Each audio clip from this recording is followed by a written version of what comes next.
জন্য ডিবি কার্যালয়ে নেওয়া হয়েছে, কিন্তু তাদের যে বক্তব্য সেই বক্তব্য কিন্তু সেটা প্রমাণ করে না। তারা যে ধরনের বক্তব্য দিচ্ছে এটা অগ্রহণযোগ্য, এটা বেমানান, কোনোভাবে এটা মানা যায় না। আমরা তার তীব্র নিন্দা এবং প্রতিবাদ জানাই। আমরা আজকে প্রশাসনের যে সমস্ত কর্মকর্তা আছে তাদের মাধ্যমে আমাদের প্রাণ প্রিয় নেত্রী জয়ত্রী শেখ হাসিনার কাছে আমরা বিনয়ের সাথে বিনতি করতে চাই। আমরা বলতে চাই, মাননীয় প্রধানমন্ত্রী, আপনি বলেছেন আনার হত্যাকাণ্ডের এই ঘটনা আপনি নিবিড়ভাবে পর্যবেক্ষণ করছেন এবং আপনি দোষীদের আপনি প্রকৃত ঘটনা উদ্ঘাটন করে বিচার করবেন। আনার ভাই আমাদের উপজেলা আওয়ামী লীগের সভাপতি, মাননীয় জাতীয় সংসদ সদস্য, আমাদেরও নেতা। আমরা আনার হত্যার বিচার চাই। যে কথা আমাদের প্রিয় নেতা সাইদিন করে মিন্টু বারংবার বলে গেছেন, এই আনোয়ারকে যারা নৃশংসভাবে হত্যা করেছে তাদেরকে গ্রেপ্তার করা হোক, বিচার করা হোক।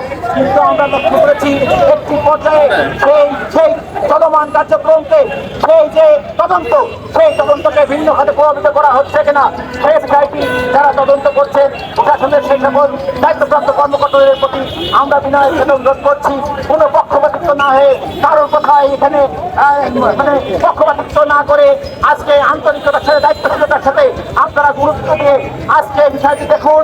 আমরা মনে করি একটি চক্রান্ত ষড়যন্ত্র।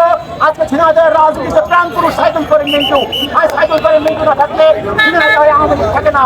এখন সেখানে রাজপথ পতন হয় না, তার কারণে আজকে আওয়ামী লীগ এবং সাইকেল করে মিন্টুর প্রতিপক্ষরা ষড়যন্ত্র করে আজকে প্রিয় নেতা সাইকেল করে মিন্টুকে আজকে অন্যায়ভাবে ষড়যন্ত্রমূলকভাবে এই ঘটনায় জড়ানোর চেষ্টা করা হচ্ছে। আমরা তার তীব্র প্রতিবাদ এবং নিন্দা জানিয়ে তার নিঃস্বার্থ মুক্তি কামনা করে আগামী দিন সকলে একসাথে পথ চলবো। এই সংগ্রামে সকল সংকটে পাশে আছি। ঝিনাইদহ জেলার সামনে রাজপথে আছে। এই কথা বলে আমার বক্তব্য শেষ করছি। জয় বাংলা, জয় বঙ্গবন্ধু।